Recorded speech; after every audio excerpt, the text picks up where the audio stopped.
Stop the recording.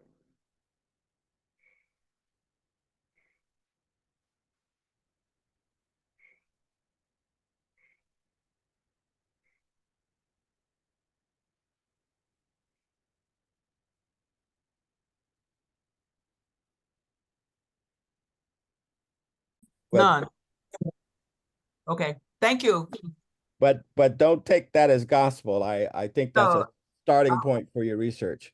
Yeah, Maureen was on the air even then. though it's Sunday, I won't take it as gospel. Certainly not from me. Charlene, do you mean on the air on one of the national newscasts or local? Yeah.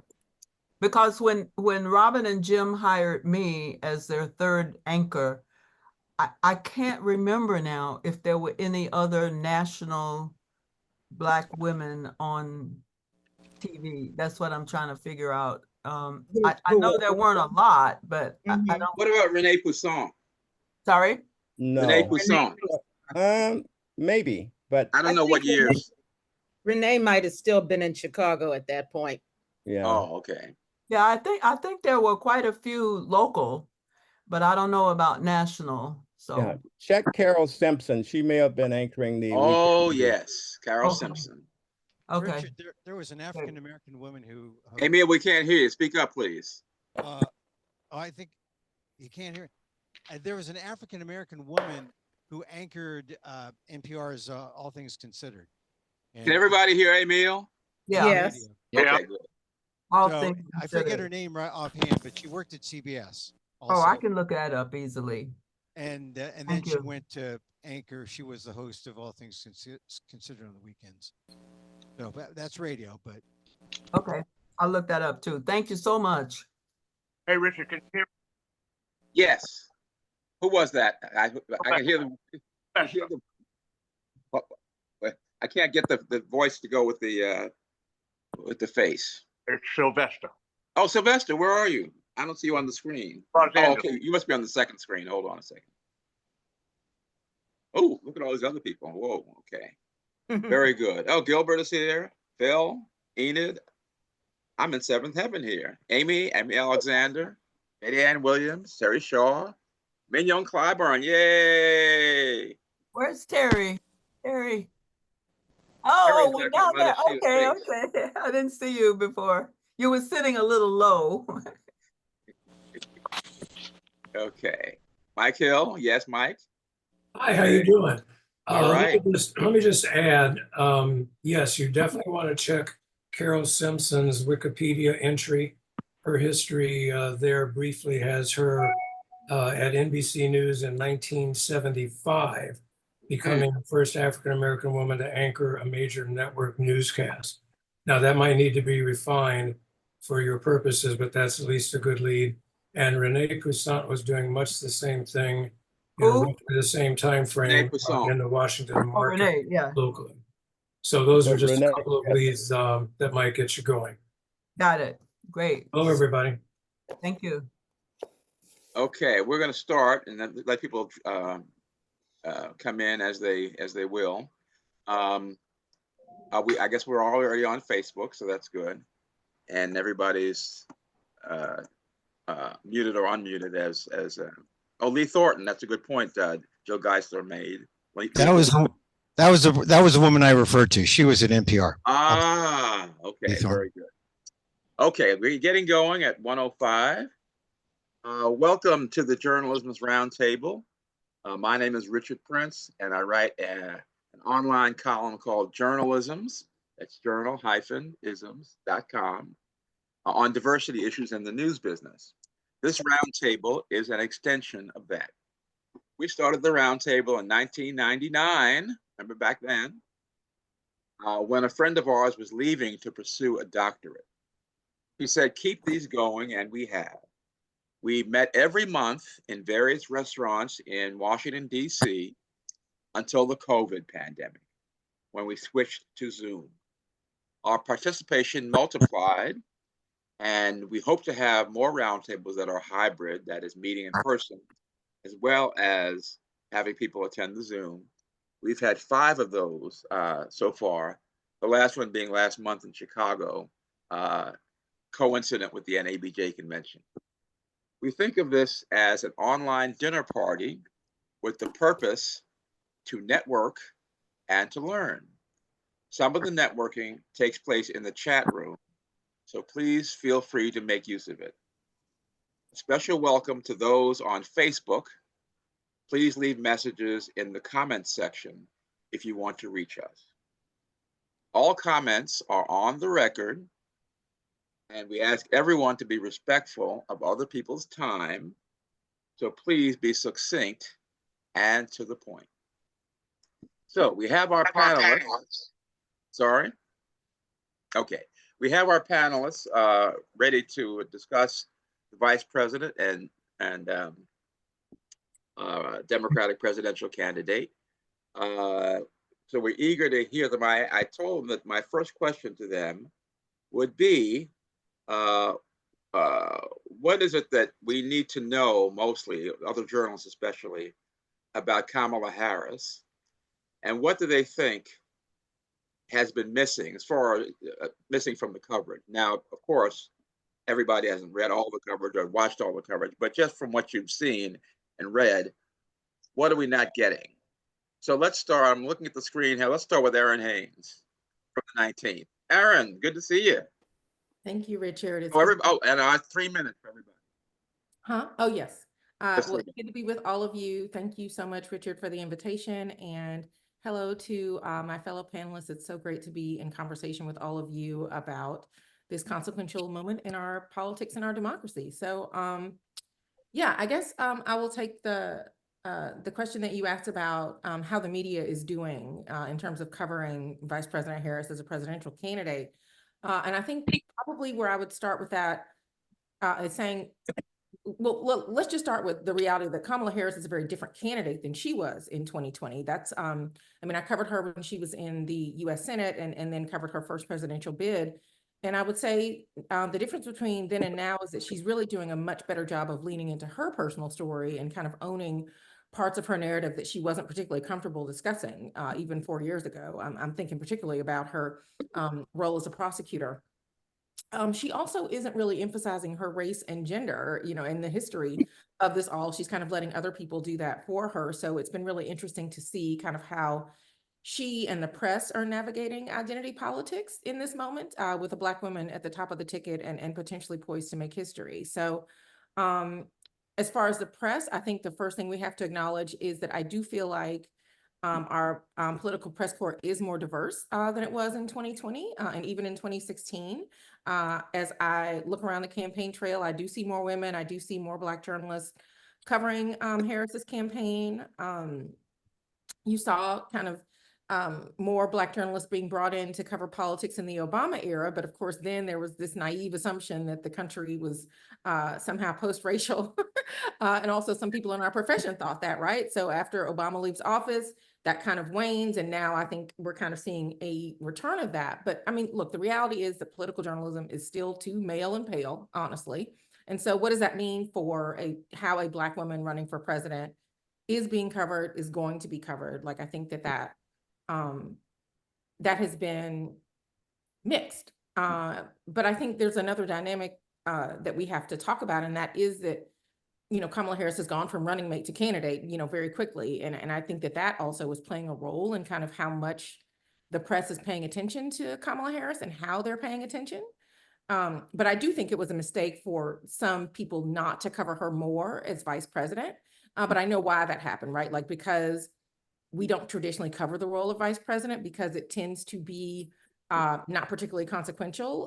This was a non-traditional person in a traditional role. So like, it does matter. Like, people did want to see what she was doing no matter what she was doing, right? And by covering her leadership, like, that helps to normalize that leadership in people's minds, and it helps kind of expand people's imagination in terms of, you know, we think about electability and what it will take to elect any woman, much less a Black woman as president of the United States. And it also mattered, you know, just given the reality that she actually could have become president, given the president's age and the concerns about that. So I think those of us who have been covering her leadership, including some of the other people on this panel, prior to the events of the last couple of months, are in a much better position to write about her leadership now, frankly, than other people who are kind of just coming to kind of who she is and her her as a politician, generally speaking, right? And then, I think the last thing I would say is just that I'm wondering how the press, I do feel like the press is covering her not just as a symbolic first, right? Like, and you do that by not just covering who she is, but also covering what she is doing, because at the end of the day, she's not running to be a symbol, she's running to be president of the United States. And so we owe it to the American people to talk about what her case is for why she thinks that she's the most qualified person to be president. And so you do see a lot of focus on the issues, although I would say if there was any criticism of how the press has been covering her up to this point,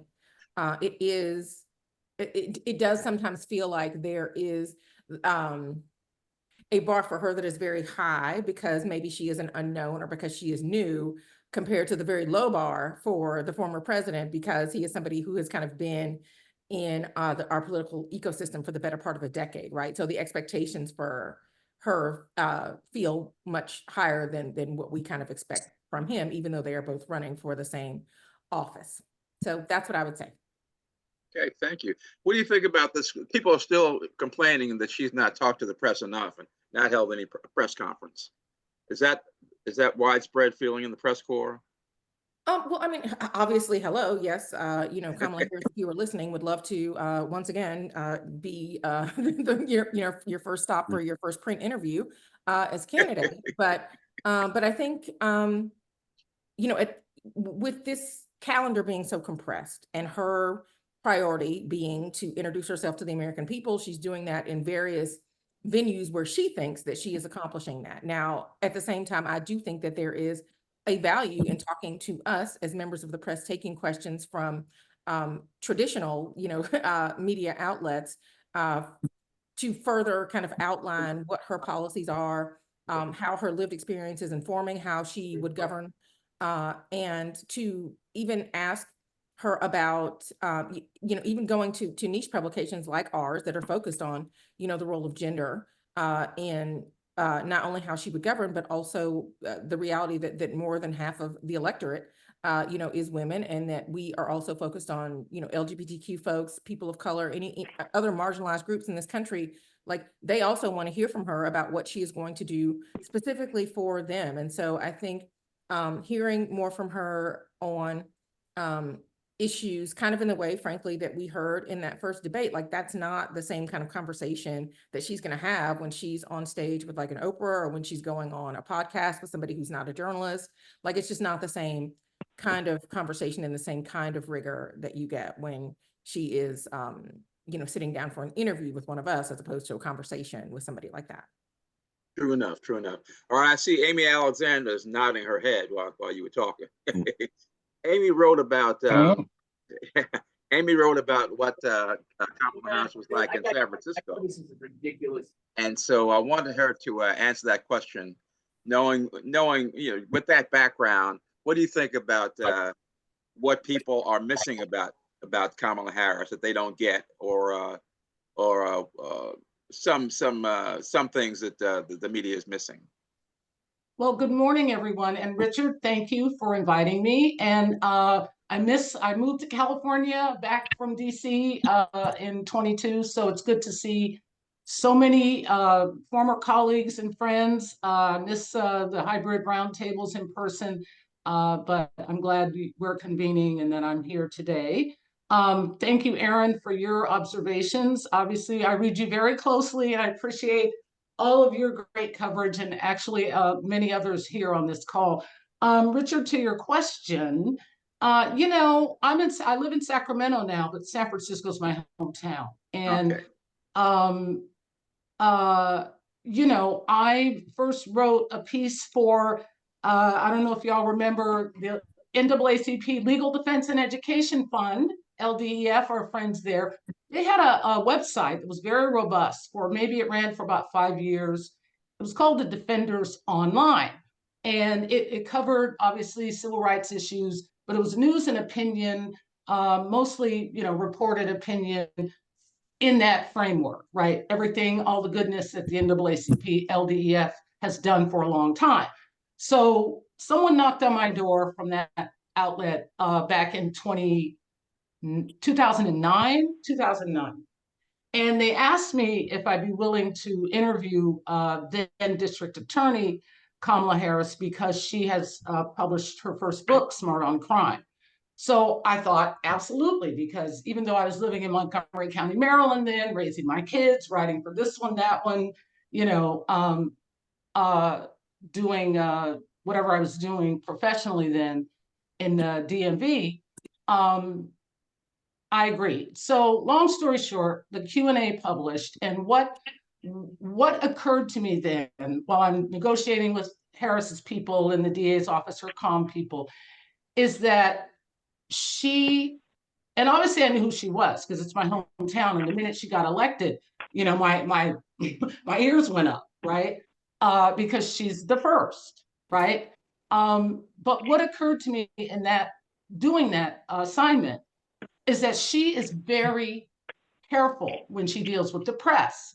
And I do not blame her, because I grew up in journalism in San Francisco, and I know that market, and I know the barriers for someone like her, which is to say, a Black woman in a high-profile job, in a city, in a political environment that is ruthless, okay? And that remains true today. Just look at what's happening. Maryland and breathes in the fight of her life, right now.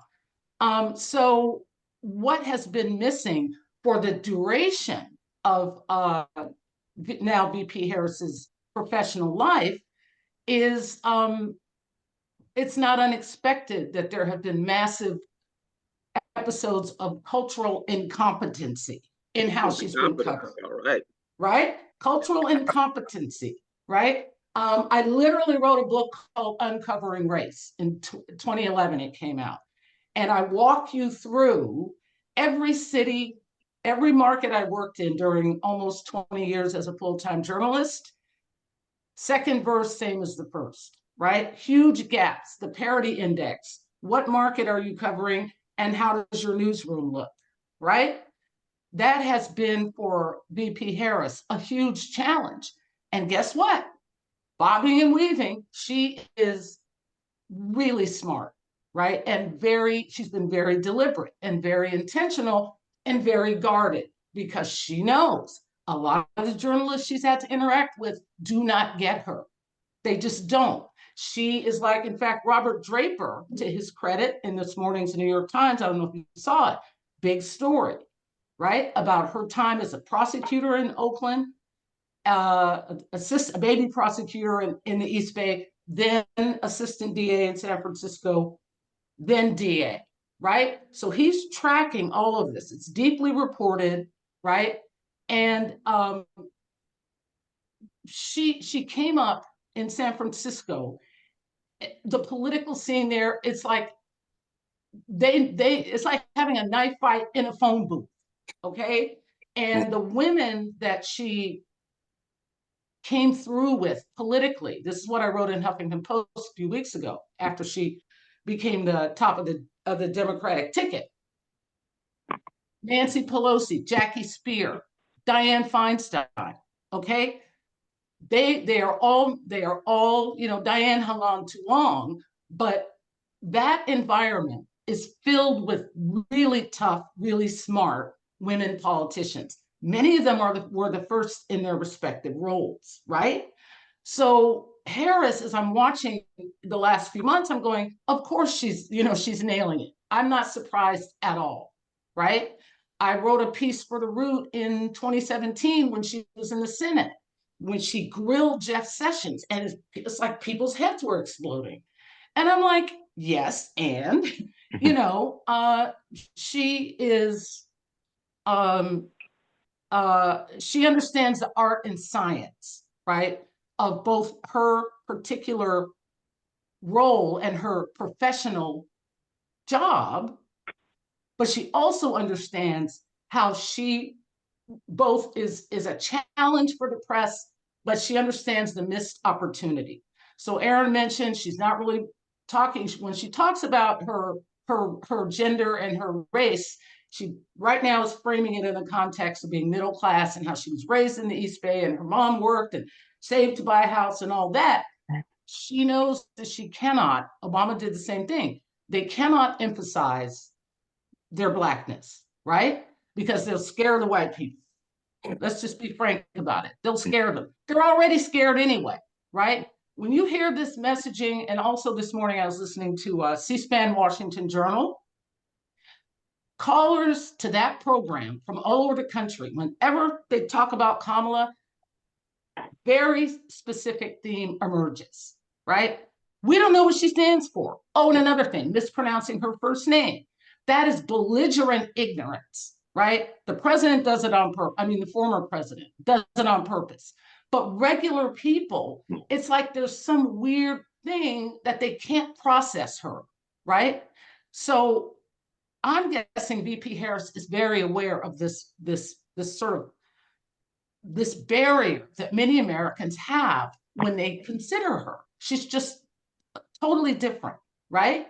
So that can work both ways. And she is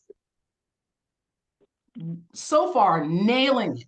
She is nailing it in terms of, as they say, in reintroducing herself, right? The press corps in DC did not get her for her first 5 years in that market.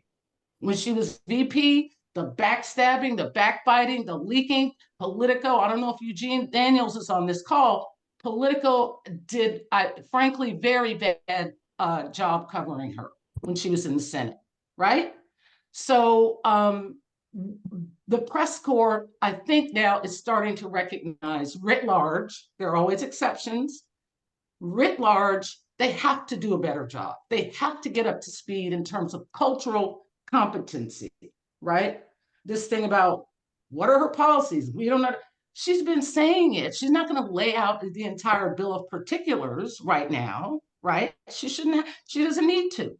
Certainly not in contrast to Trump, who can barely even speak a coherent sentence right now, right?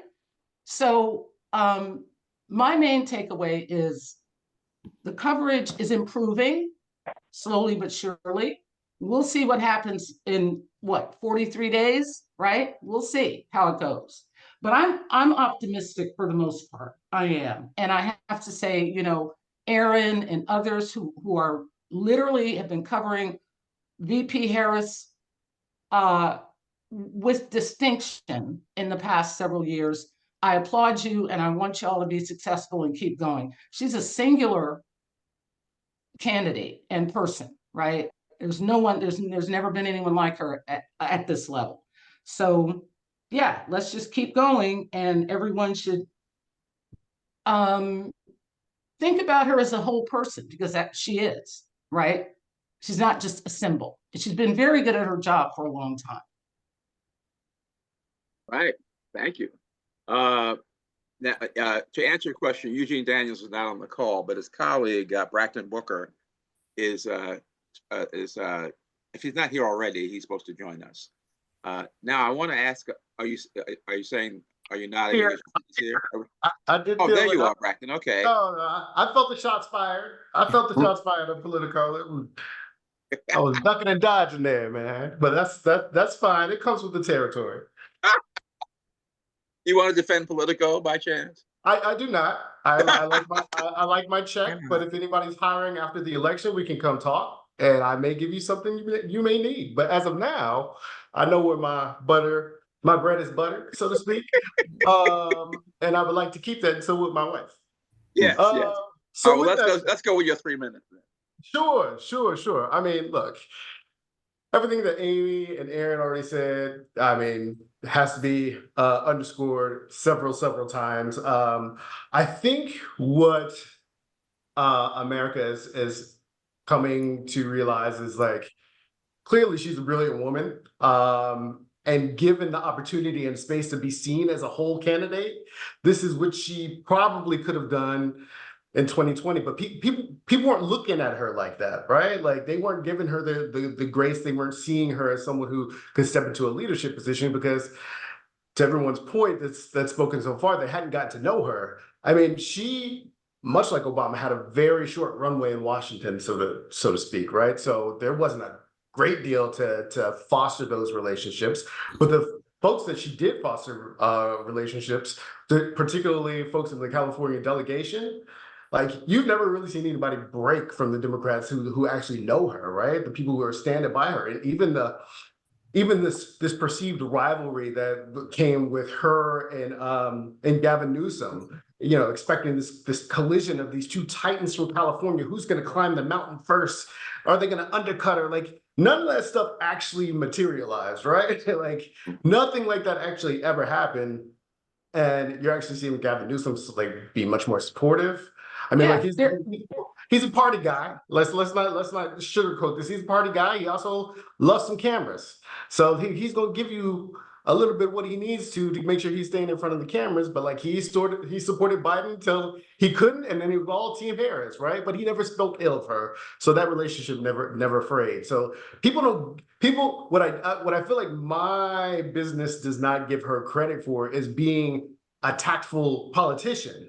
Like you don't get this way as a Black woman, married to a white guy, without having the blueprint of how to play this correctly. Because the landmines are too many around her for her to get this far without being savvy about how she's going to go and play the hand that she's given. And like if our business keeps writing about her laughter, that's a way to like undercut her as how skillful she is, right?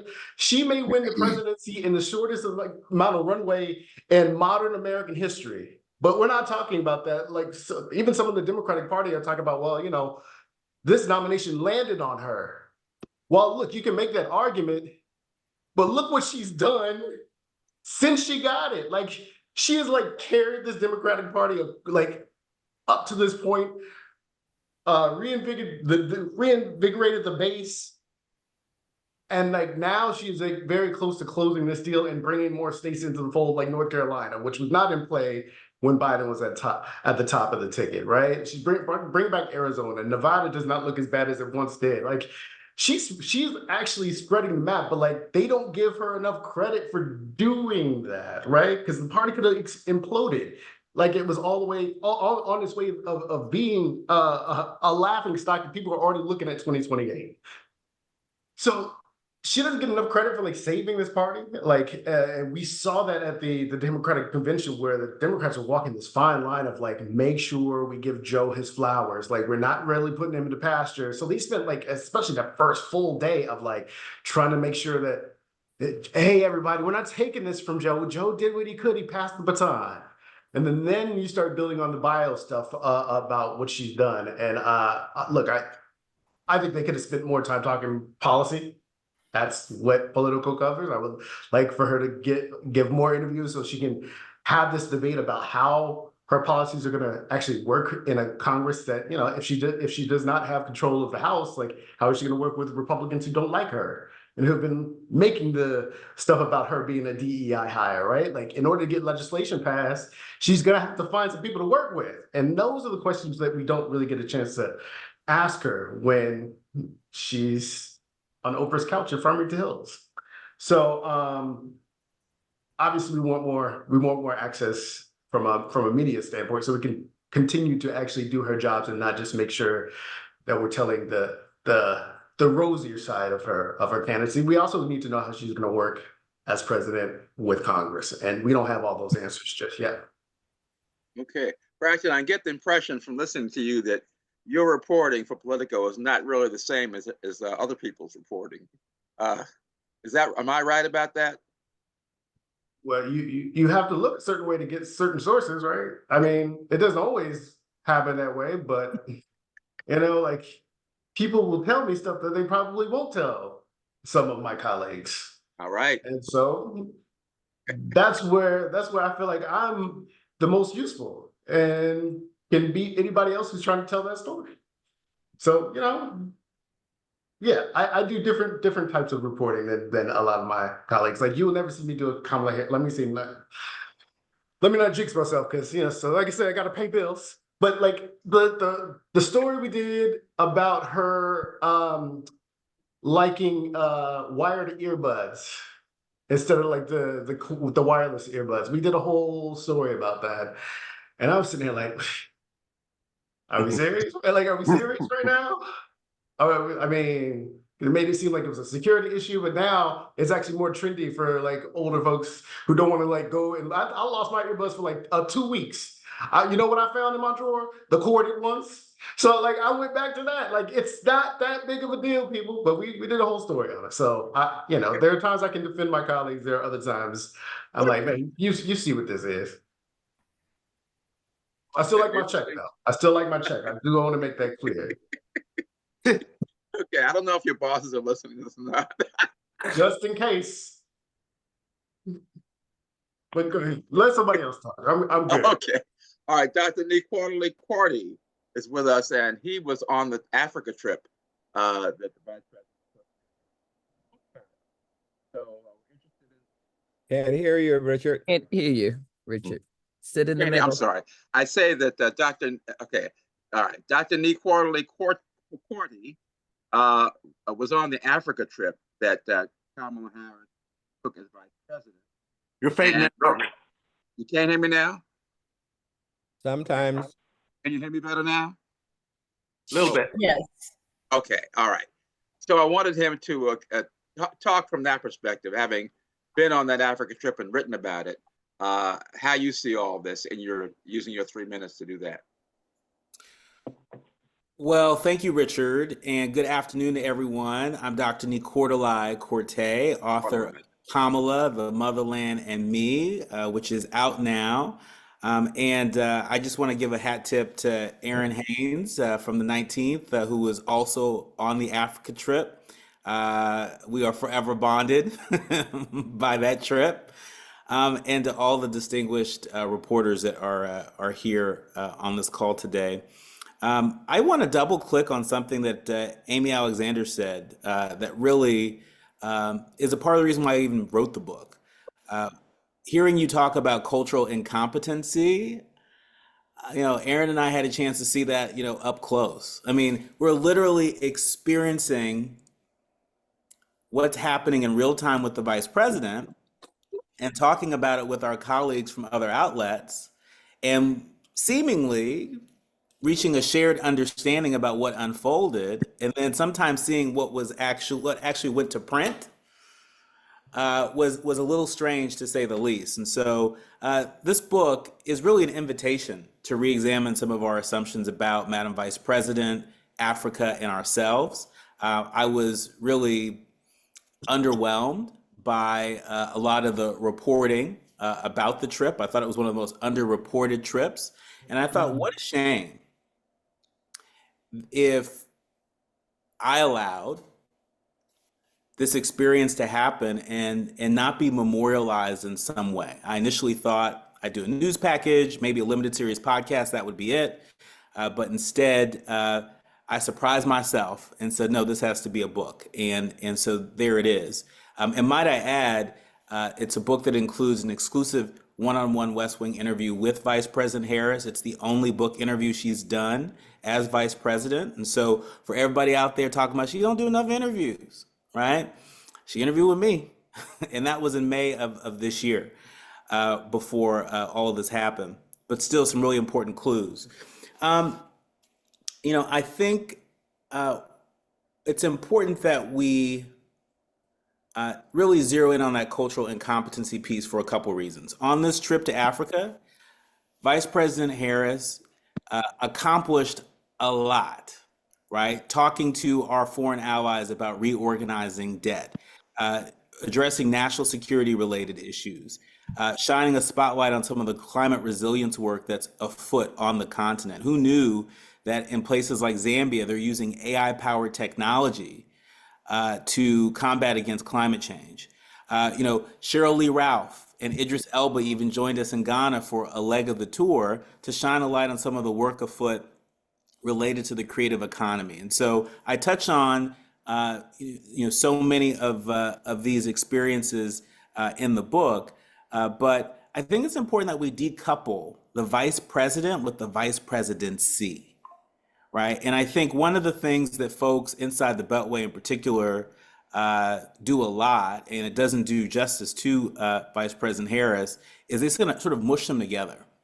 And because the vice presidency, has been viewed as sort of less significant, right, more ceremonial, I think they have deemed Vice President Harris less significant and more of a ceremonial figure.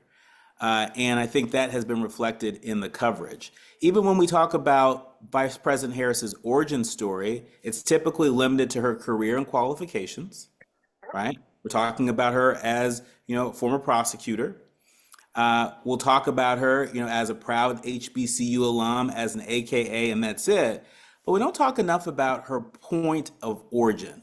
What was happening in Oakland, California? What was happening in the San Francisco Bay Area during her coming of age years and those early years where she worked in the Alameda County Prosecutor's Office? What was happening that might have informed, that might have shaped her worldview? I'm also a native of the Bay Area, and so I have a great appreciation for that part of the world and for the convergence of so many social justice movements, anti-war movement, women's liberation movement, Black Panthers movement, gay rights movement, right? And so when you consider all of that, and then you see this unity coalition, this motley crew of our fellow Americans who've come together to support her campaign, they're not disconnected. They're not disconnected. And the last thing I'll say is it's important to note that for a long time, really for most of her career, Vice President Harris has been sort of a perpetual outsider. She's never really been an insider, right? And I think you cover people who are outsiders, who are repeat outsiders, differently than you cover insiders. And so, when I think about what's missing from the coverage of Vice President Harris, the Democratic nominee, these are some of the things that come to mind. When recently I was at an event and someone who whatever you made me. Recently I was at an event and someone came up to me and said, I'm on chapter 3 of your book. And they said, your book is a Kamala Harris myth buster. This was a brother that said this. And he said, as much as they try to make it seem as if she's not like us, already reading your book, it feels like she's actually more like us than I thought. Imagine, if the press corps, covered the Vice President Harris more fairly, right? And delved into, some of the opportunities I've just laid out. Interesting. Okay, we have our two White House reporters here with us, Darlene Superville and April Ryan. Who wants to tackle that one? Should she be covered more fairly, and what would that entail? Who wants to take that one on? April? I'm gonna let Darlene go because she travels with the vice president more. She is AP. She travels with the vice president more. She is a reporter's reporter. I want to give it to my girl Darlene right now, and then I'll follow up. And I want to shout out two veterans, Charlene Hunter Galt and Sharon Farmer. I want to shout those two sisters out. And Dr. Quartelai, I want to tell you this really fast. When you talk about Africa, I traveled to Africa with these sisters, with Bill Clinton. Remember that? I fell down the steps. Charlene gave me the name Ruby Larium because I was strung out on Larium and fell down the steps in Africa. She kept calling me Ruby Larium. And we traveled. I'm gonna help you understand. We're gonna help you understand a little bit about Africa. I've not only traveled with every president except for Donald Trump. I have traveled to Africa even with the Vice President of the United States, Al Gore, with the Gore and Becky Commission. I know I don't look that old, but I'll tell you a little bit about that later on. So Charlene and Sharon, when I start talking, I want y'all to join in on this if y'all don't mind. Go ahead, Darlene Superville. Go ahead, Darlene. Thanks, April. Thanks. Hi, everyone. Great to see so many people here for this. Despite what April said about me traveling with the vice president, I am probably the reporter among all of the panelists here who has traveled with the vice president the least. At AP, we have basically only started traveling with her on a regular basis. I think it was early July, maybe late June, as all the talk started to bubble up and the pressure started to build on President Biden to drop out of the race. She was the natural next alternative. And so we ramped up our coverage of her in that regard. I did want to jump back to a point that Errin was making in her opening about kind of the lack of coverage of the vice president. And I do agree with that. Given the historic nature of the vice president, yes, news organizations probably should have been covering her more regularly and also traveling with her more regularly. But a lot of news organizations don't exist anymore, as we know. A lot of them have budgets that are pinched. And we aren't the ones making the decisions about the coverage, unfortunately. So that's one point that I wanted to make there. As far as the coverage, I know that I, for one, am relieved that she has started to give some interviews so that we can get beyond this storyline of her, oh, it's been X many days and she hasn't given an interview to the media, X many days since she became the nominee. Throughout her vice presidency, she has been giving interviews. I can think of an interview with Lester Holt, that interview. She's talked to the 19th. Associated Press was on the Africa trip that Mr. Quartelai spoke about. She interviewed with AP. I think it was either on that trip or another trip. After the June debate with President Biden, she came out and forcefully defended the president in a number of TV interviews. So she has been talking to the media. I think one of the things that some of us lost sight of is the fact that in July, the president literally surprised her by giving her the ticket.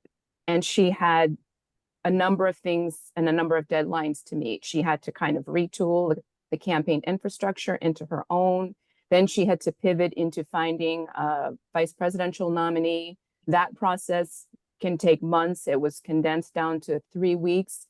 Immediately after she did that, it was pivoting to the convention and so on and so on. So she's now over some of those hurdles, and we're now seeing her starting to give more interviews. And of course, we all would love to talk to her, but her strategists are deploying whatever kind of strategy they think is suiting her the best. And, hopefully we'll all get to talk to her, but we'll see. Okay, April. Okay, so on that issue of access, everyone wants access at all times, because when you cover the White House, like Darlene and I do, it's everything presidential, and the vice president is presidential as well. Because if something were to happen to the president, she is the one who steps in. But Darlene, you know this person. There's a person inside the White House who counts White House communication. I'm not going to give her name, but she qualified and quantified, and I saw the list. Vice President Harris has given over 300 interviews as vice president, okay? And a lot of them were to regional persons, to include radio. A lot of them were to people like me. I mean, there's a whole list. So this was before she became the Democratic nominee, or the person to run for, on the Democratic side, to run for the White House. Now, she has been giving interviews. A lot of those interviews don't make the fold, above the fold of the newspaper or the A block of TV, but she has given interviews. She's given us access. Now, why weren't these made public or anything? I don't know. But I'm going to say this. One thing that overarches for her, like it did for Barack Obama, race in politics will always follow her. Race, we can't get too cerebral with this. Race and her gender. Number one, she is the most qualified, okay? End of story, than any other president. But as a Black woman, she could not be the angry Black woman. Remember when Hillary Clinton said when she ran, she had to moderate her tone so that they wouldn't look at her as the angry woman? So as Shirley Chisholm said, the double whammy, Black and a woman, she could not overshadow this legend of Joe Biden, this older Black man versus this young, vivacious woman who's still running up and down steps with her Converse. She had to be strategic. Now she's coming out. We see her as herself. So remember this, race and gender don't ever disqualify it. And that's one of the reasons why she was disqualified when she was vice president. They didn't pay attention to her. They were throwing out rumors on her. Now, next piece, let's talk about Africa. Come on, Charlene and Sharon Farmer. When we went to Africa with Bill Clinton, it was more than a shop hop. We went there. There was, I know Sharon, you were laughing. That plane was bogged down with all sorts of African artifacts. But here's the deal. He had so many initiatives, and Monica Lewinsky was going on, and all of that Paula Jones stuff was going on. Everything was knocked down. I remember going with George W. Bush, and everybody was talking about, we were in South Africa. I remember the headlines, "We need to stay out of the bushes." That's nothing but bushland there, right? And they're talking about we need to stay out of the bushes. So, but I remember also Yellow Cake happened, and the then great Secretary of State Colin Powell came out talking about it. That was still even suppressed. Whenever we talk about the Dark Continent, Dr. Nii-Quartelai, they want to always, no matter how great the initiative is. And George W. Bush has been considered the president who did more for Africa than any other president, and it was knocked down. So I went to South Africa for the Mbeki Gore Commission. That wasn't even, I mean, you had Susan Rice on that trip. You had every secretary who meant something to do something to have a partnership, not take over with Africa. It was not mentioned. So think about that. That's why we are here. We are there to give the texture and the context that the others can't. And I think that's going back to what Brakkton was saying. Brakkton was saying that we are there because they don't know us, but we got to know them. So that's why we are here. So I understand that you feel that that's great, but there has been a line of secession of all of this being held down when they go to Africa. And for the first Black woman vice president to go to Africa and for that to be suppressed, something's wrong there. I'm glad you wrote the book, but let's not be too cerebral with this. She is a Black woman in a racist America. And that's all I'm gonna say. I mean, I think she's got a lot of great things. I mean, Black maternal rates. You don't hear anybody talking about that anymore. That's a big thing. I almost died twice having children. I get it. You know, this stuff on abortion. She's got one of the, what's his name? Bakari said she's got one of the worst portfolios in history. How long is it taking to deal with the immigration issue? She's not going to be able to fix that in 2 seconds. The abortion issue. So we have got to look at it and really explain it, not just point fingers, but explain the whys, whens, and hows, instead of pointing fingers at our brothers and sisters who are trying to get it out. And that's all I'm saying. I appreciate everybody on here. All right. Okay, I think we heard from each of our panelists. And now there are some questions in the chat room, but people can also raise questions right now just by raising their hand.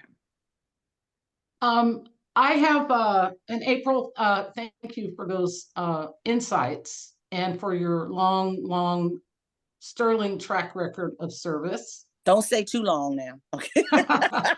I only said 3. I had 3 longs in there, but I just wanted to, something that the doctor said reminded me that another trope that's emerged in the last few days is that very, I thought it was hilarious, but you know, it's now sort of bubbling up when VP Harris was on with the Oprah production the other night, and she said, you know, if someone comes into my house, they're getting shot, right? That's I fell over, right? But obviously it can be sensitive, right? And it reminded me that a lot of DAs have guns, right? Because they get all kinds of threats and they're in that mix. So it makes sense, so to speak, that she would be a gun owner, number one. Number two, this goes back to her professional origin location. I'm waiting for a journalist to ask VP, when you started in the San Francisco DA world, right, as an assistant DA initially, and you're working with people that have been there for a minute, right? She went in there in 2003. In 1978, November, right? One of the most horrible months of my life. Anyone who's living in San Francisco then, I was in high school then. The mayor got assassinated in City Hall. Harvey Milk got assassinated in City Hall. That terrible event is imprinted on. It imprinted Dianne Feinstein, it imprinted Nancy Pelosi, all those women, right? So when I think about the VP and her sort of glib comment about, I'm a gun owner, you come to my house, we'll find out, right? I wonder how she thinks about that terrible, horrible event that happened in 1978. She was very young. She's a year younger than me, right? I think at that time she was in Canada. You know, she did high school in Canada. Her mom had a job or whatever. But by the time Kamala took a job in that city hall, or Hall of Justice rather, which is in, it's not in City Hall where the DA's office is, but she, you know, back and forth to City Hall all the time.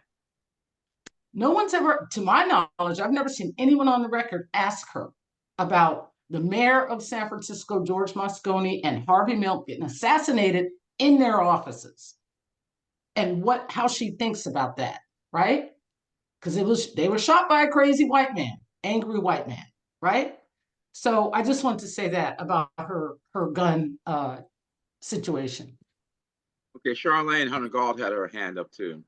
Oh, thanks. No, I wondered, what is she saying or doing to attract younger voters? Because everything I hear is that they're just not interested. They're not getting out. They don't care about this election. And I'm wondering, you know, since most of them get their information, I'm told, on Instagram, I'm just wondering, how is she relating to that younger generation whose votes will be important, especially in those states right now where there's a real challenge to the Democrats. And just very quickly, much has been made of the relative strengths and weaknesses of her social programs and economic policies and those of the former president. So how she needs to be able to distinguish those, I think, but is she doing that enough? Should that be a priority for her? So that's the young people's vote, and then the economic and social programs. Sorry, two complicated questions, but y'all are complicated, so go. Who wants to take that on? I can talk about young voters, and also let me just say that there is not, as a native Georgian and native Atlantan who lives in Southwest Atlanta, there's not a school year that starts for me where I do not think about your trailblazing leadership, Charlene Hunter-Gault. So let me just recognize and say how much I continue to appreciate you, and just the tremendous admiration that I have for you and your entire career, and the path that you cleared for so many of us, not only in journalism, but in higher education. So thank you. Thank you. So what I would say as it pertains to young voters, so Vice President Harris is somebody who is and has been popular with young voters. She enjoys more popularity among young voters than former President Trump does. She is somebody who has gone to college campuses, and not just your traditional college campuses, obviously HBCU campuses, but also community colleges and trade schools, to talk to young people and meet them kind of where they are. And this was when she was vice president, she was doing a lot of that work. Obviously, the issue of abortion being front and center in this presidential election cycle, and the way that she has talked about abortion, and with young people, especially young women and young women of color, really prioritizing that issue is something that is kind of motivating and influencing how they're going to go to the polls. That is driving a lot of the support for her as well. But obviously, we cannot talk about young voters without talking about the issue of Gaza, and where a lot of those young voters, particularly young voters of color, stand on that issue. I do think that she continues to refine that message, I think particularly in response to what she's hearing from young people. But I do think that that is going to have an impact on how young people participate in this election. But I do think that will be a choice for them between supporting her and staying at home and not voting. Okay, Emil and then Bob Reed. Thank you. We can't hear you. Oh yeah. All right. Sorry. Thank you very much. It's a pleasure to be part of this group.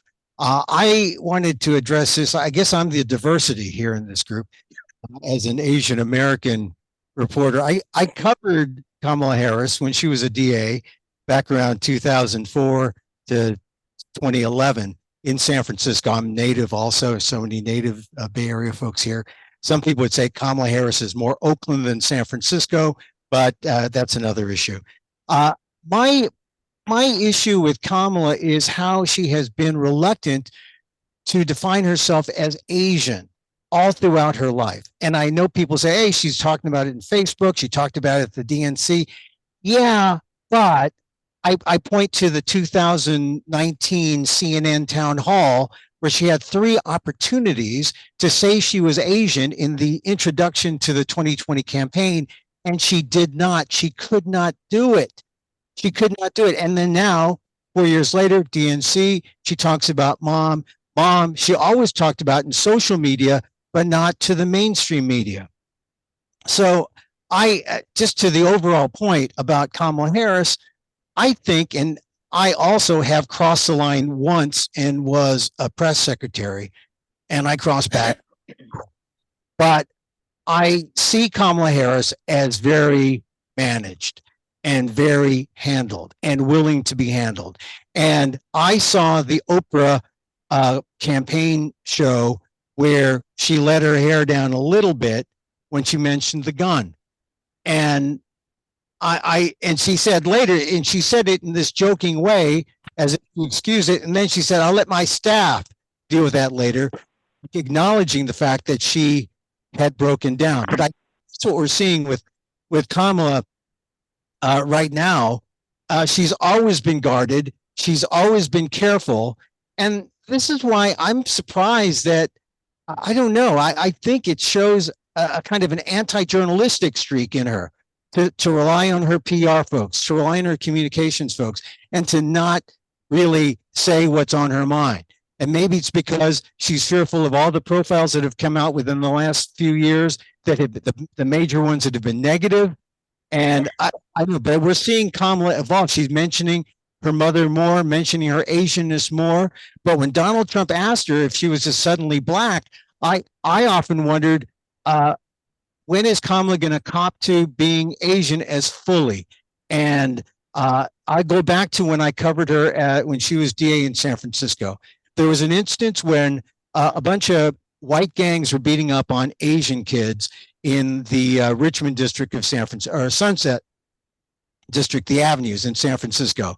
She refused to prosecute. And I brought up the issue. I wrote a column about it.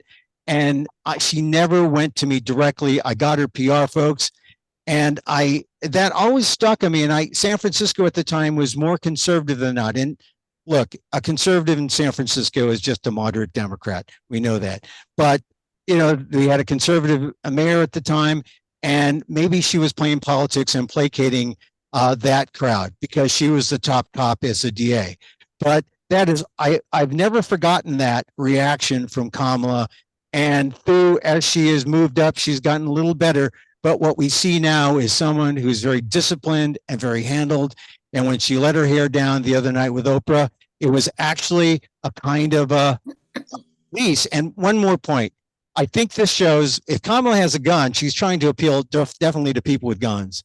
But the other thing is, what it shows is Kamala as a DA, and Amy mentioned this, DAs have guns. DAs are armed, and they know the law. And in California, the law is based on the castle doctrine. The castle doctrine that says the home is your castle. You can shoot to kill if you have fear. And the presumption in the law is that you have fear and you can shoot to kill. So you can look at this in a couple of ways. The gun mention, which is like the second mention in a few weeks, shows that Kamala is a badass and she is ready to be a cold-blooded killer. And some people could see it as just Kamala being Kamala. This is that non-scripted moment. You got a gun. Watch out. All right. Well, we have Aubrey, and then Darlene, Superville, Elliot, Richardson, and then Francis, and April Ryan. Richard, your audio, I think when you move your head away from Okay, one can you hear me side to the now? other, you're perfect now. So Okay. if you go straight ahead, I think you're fine. I want to make And then April. Yeah. So first of all, I think when people think about who Kamala is as a person and her approach to interviews and all that stuff, it's kind of like the elephant in the room. Her formative years, her origin story is she's a prosecutor. What's the one thing prosecutors are? They are guarded. They are strictly disciplined about what they say about things because they have to be, or they'll ruin their case. So I think when you think about her approach to just letting it hang out, I don't think it's so much that she's being managed or handled, or I think it's who she is. It's her origin story. It's her comfort zone. It's the way for most of her life until she reached the Senate. And then, of course, the vice presidency. As a prosecutor, you have to be very guarded. One other quick point, which is really more of a question, and it's really more of a seed that has less to do with Kamala than her competition. I have spent since 2012 most of my time working and oftentimes living in Africa. And the one story I have not seen about Project 2025 and the plan to get rid of all of the career civil servants is any understanding or appreciation for what that really means. Yes, people say, oh, it'll be disaster.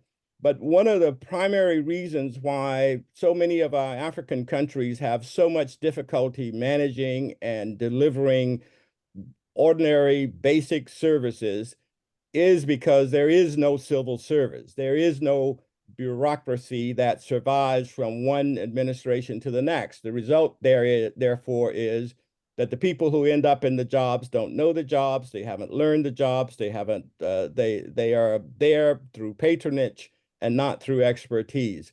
So if that context of the Project 2025, for the Project 2025 issue as it relates to essentially gutting the government of civil service, I have not seen reported, which I think is a big oversight. And I think should we end up with a second Trump administration, could become the most devastating, could have the most devastating impact on the republic, because things will simply cease to work in a circumstance where there are no bureaucrats who know what they're doing and do what they do because they get paid and not because of some political agenda.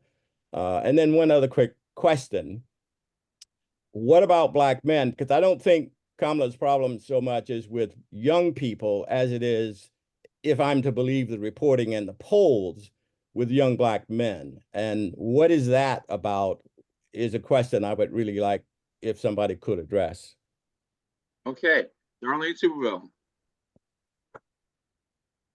Thanks, Richard. I just wanted to try to answer Charlene's second question, which was, I think, about the vice president and how she distinguishes her policies or something to that effect. Charlene, please correct me if I'm wrong. Right, programs and economic policies and those of the former president.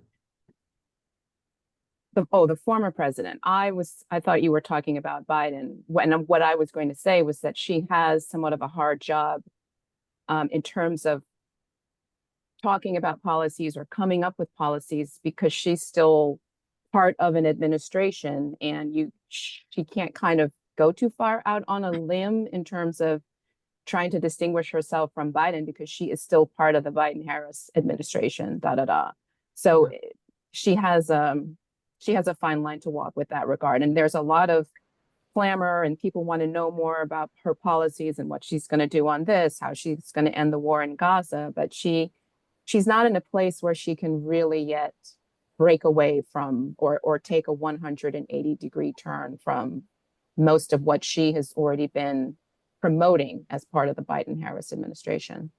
Thank you. All right, Elliot Francis.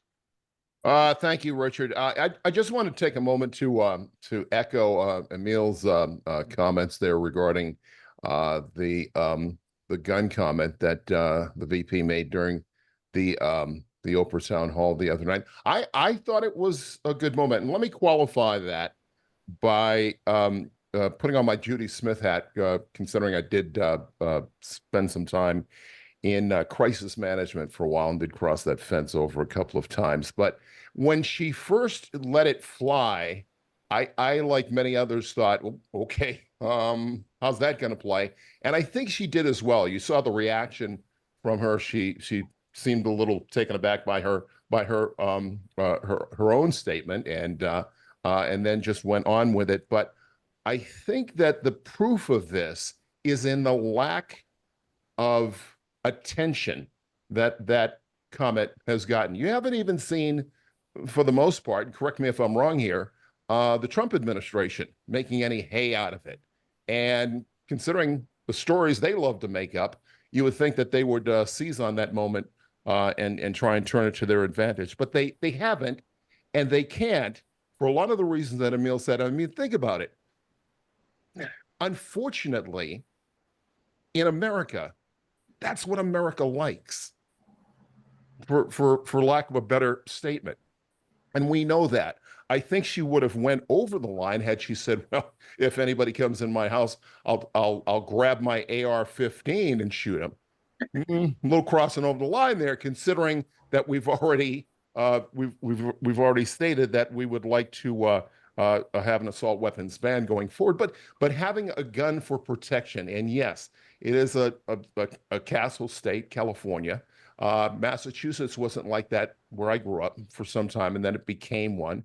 I have a family member who was who had to do that same thing. In fact, to defend their house. So this is something that, after I took a moment to think about it, I thought, yeah, that's a good moment for her. It's an authentic moment, and it's one that most Americans, I think, can agree with, whether they admit it or not. I would venture to say many of the people here today own guns for protection. How many people don't? It's a rhetorical statement, so don't even put your hands up. You either have one or you know someone who has one, guaranteed.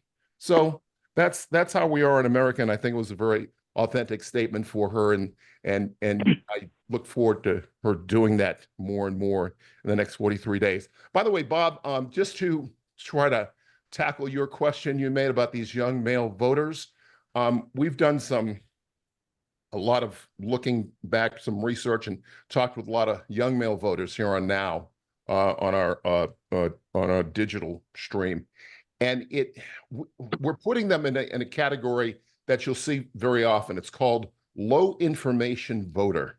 These are the voters, and you've probably seen the term, that just for one reason or another either don't get the information or their source of information is invalid or just not right. The TikToks, the WhatsApp, very poor source of information, as everybody in here knows, or facts for that matter. So to put them in the category of low information voter, I think their overall percentage among registered voters now is about 21%, which puts them on the low end.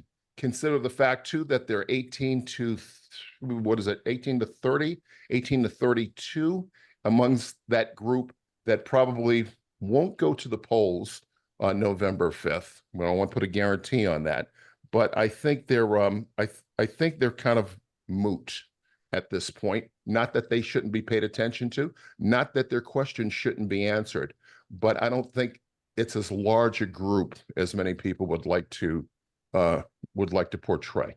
So there you go. What about the supposed 21% in some polls that are going to support Trump? Okay, gotcha. So guys, real quick, have you seen the NAACP poll that they did? It's an official poll. 1 in 4 U.S. Black men under 50 support Trump for president. So, and then that's a poll from the NAACP. It's a recent poll. It just happened this month. And also, who was it? The debate night in Philadelphia. I was there. I talked to Tim Scott.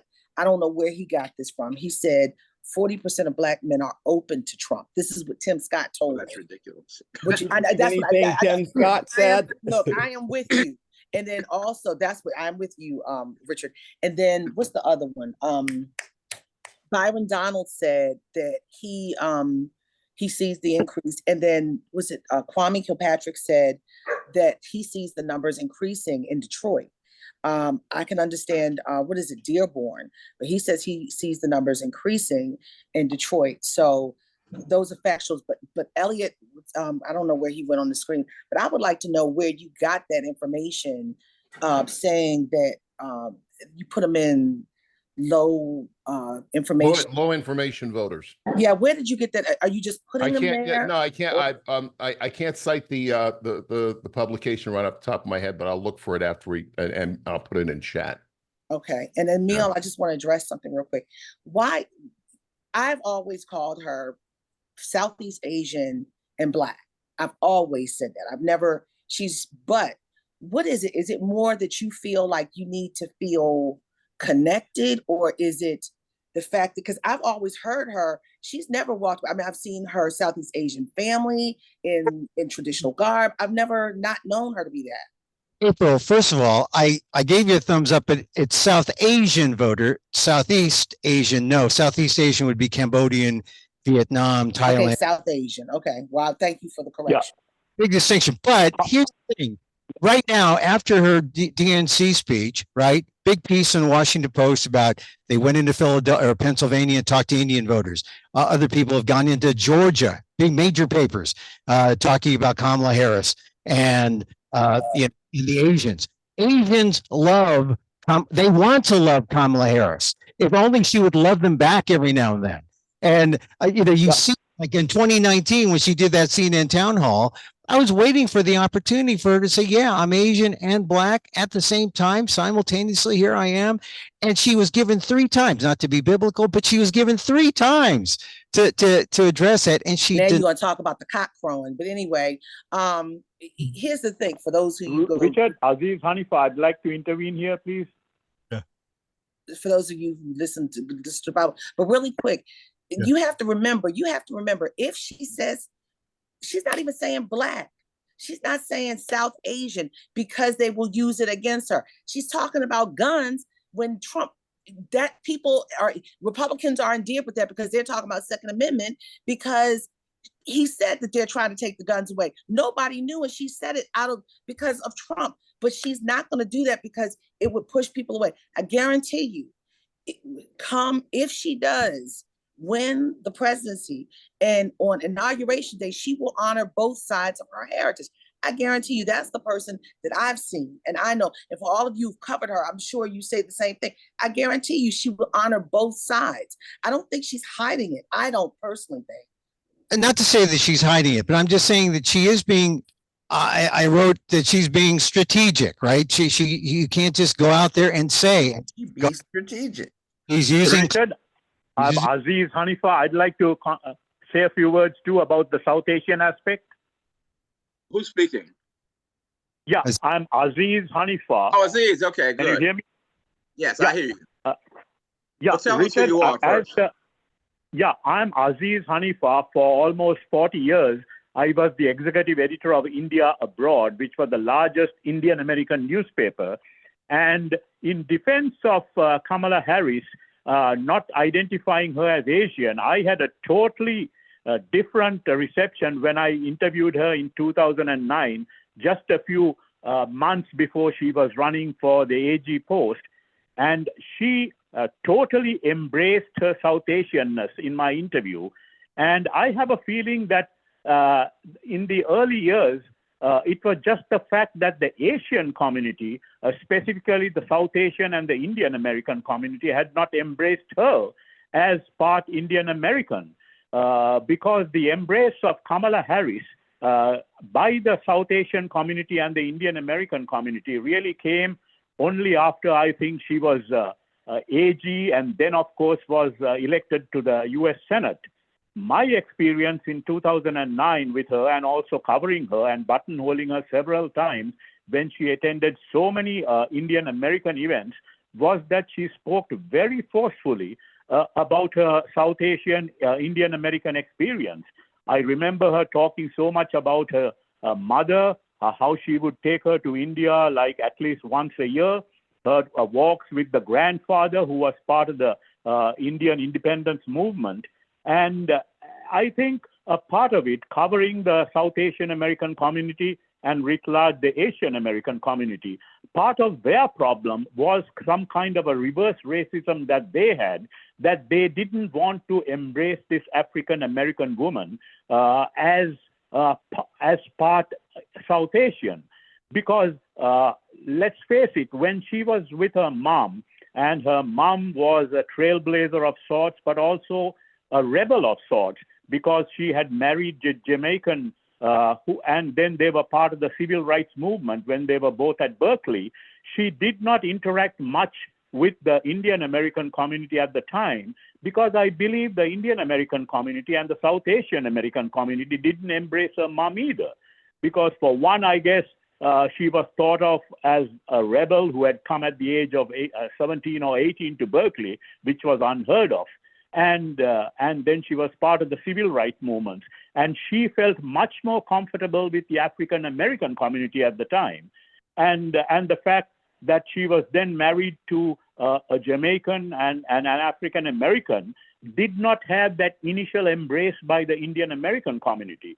So my experience with her and also covering her later on when Indian American fundraisers and entrepreneurs started having fundraisers for her, bringing her and embracing her wholeheartedly, I think she was undoubtedly very much spoke about her Asian Indian American experience whenever she would attend Indian American and South Asian American events. And I agree with it. I think it could be strategic, because if she tries to focus in on it, we already have the despicable Laura Loomis saying that if she's in the White House, it would smell of curry, etc. So I think there's a strategic aspect to it also. All right, thank you. Dr. Quartey, your hand is up. I really appreciate the comments that we just heard that really underscore, some of the opportunities and challenges with being multi-heritage. And I found that, in my interview with Vice President Harris, that there's a strong embrace. I didn't find that she was ducking or dodging, any part of her identity. She even talked about her grandfather, who was just mentioned, who was someone she absolutely adored. I think she had mentioned that he was one of the closest people to her. She had a great relationship with her grandfather, who was an Indian diplomat that was sent on assignment to Zambia. He was director of refugee services in Zambia when there was an influx of refugees into that country. That's when she was a young girl and actually went to Zambia for the first time, right? And so, I think if the press corps,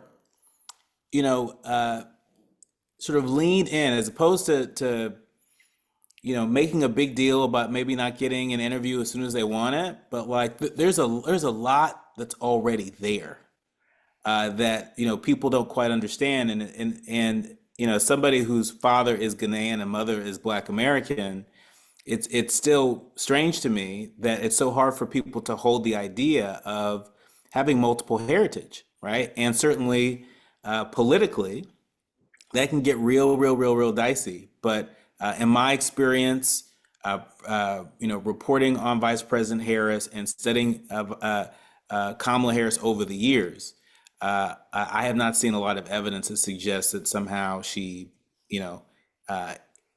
feels the need to be hyper strategic about talking about who she is. Okay, Brakkton Booker. Yeah, let me see. Okay. There we go. All right. So a couple of things. I've heard these arguments too, Emil. I've heard the arguments of like she's not leaning into it, into her South Asian heritage enough. But I do just want to push back on the question, or maybe come back to you with a follow-up question, is like your origin story when it comes to her not doing enough, playing up her South Asian side, comes from 2019. So I think a lot of the ideas and a lot of the critiques of Harris also come from that first presidential run. And you see that there's been a change in the candidate, and she like put front and center her South Asian upbringing. I mean, there was like a 12-minute video that was played at the DNC that explained away all of this and explained her cultural connection to India and her mother. But some of those perceptions about her seem to like linger. And I wonder if it's part of the gender, how we look at these historic candidates. When folks want to hear more, we want to hear her talk about this even more, but it's like, dude, she's also trying to win an election here, and she's trying to put forth policy. So I'm curious, like, what is it that would change your mind about her talking about her South Asian heritage? Because like, you can even point to ceremonies that have taken place at the White House, where she was presiding over things with the Indian president, Prime Minister Modi, and they were like photographed together. But even that has not quelled some of the discussion that she is like not playing up this heritage in a time in her campaign where she's literally running away from the race question, right? She's like, focus on these policies. I won't talk about race, because the moment I do, you guys like try to weaponize this thing. So I'm going to strictly talk about policies. But like on social media, though, we talked about that earlier about her connecting with younger voters. Folks are putting out social media content explaining how she is like so very much South Asian, but maybe that's missing you there. Right, and she talks about the coconut tree and her mom saying, "You just fall off the coconut tree." No, she's mentioning her mom a lot now. I'm not being, well, I guess I am being critical, because I said, why didn't she mention her Asianness? But as I said, when I write for Asian, ethnic newspapers and publications, and we see an Asian person and they don't mention it, there's a little bit of a disappointment. That's all. I mean, she can handle her campaign the way she wants. Most of my readers want her to win. Most of the people I know want her to win. But we want to see, when we don't see that embrace, she's the hope for many Asian Americans, right? She's the hope for Koreans and Filipinos and Indians, and that's important. But I guess we have to understand that, she's got to do what she's got to do. And that means sometimes we might feel omitted. And, there are a lot of Asian folks, we have our sense of self-worth is low. And so when we don't get mentioned, we feel bad. But look, she can be president. She can be the first Black, first South Asian president of the United States. And generalized, first Asian American president of the United States. And that would be historic. Okay, Errin Haines.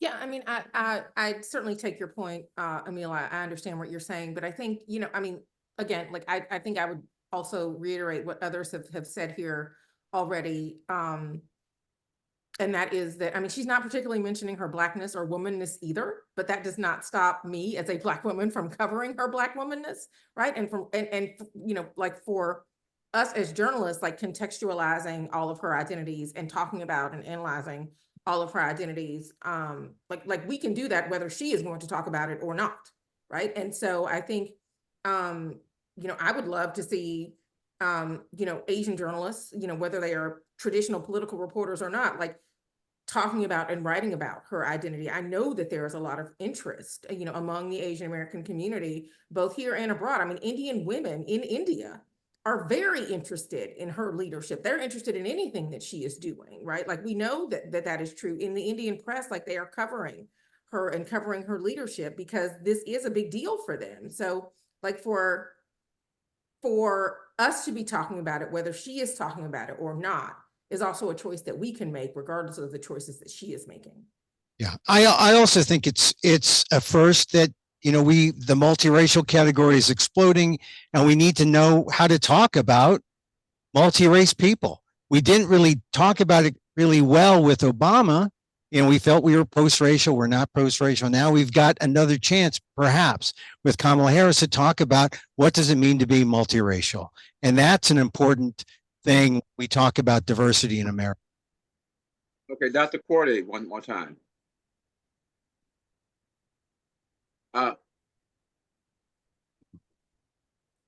Errin, you said something that reminded me of something that VP Harris said during our interview that's in the book. She said, quote, "I feel a profound sense of duty being the first to ensure I won't be the last, and I'm very acutely aware that my presence and the work that I'm able to do will impact people I'll never meet around the world. Doing the work on the continent, for example, focusing on issues like women's economic empowerment, focusing on young technologists, focusing on farmers who are engaged in smart farming techniques, that's going to have generational impact. And when I think of myself as a history maker, it's not only because of my race and my gender, but because I have always believed in challenging the status quo and not being burdened by tradition if there's a better way of doing things." All right, I heard that. Okay, anyone else before we go into our introductions?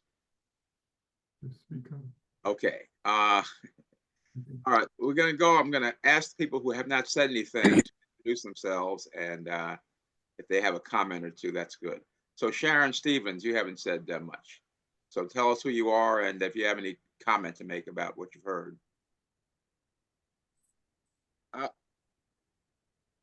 Unmute, please. Unmute. Unmute, Sharon. Unmute.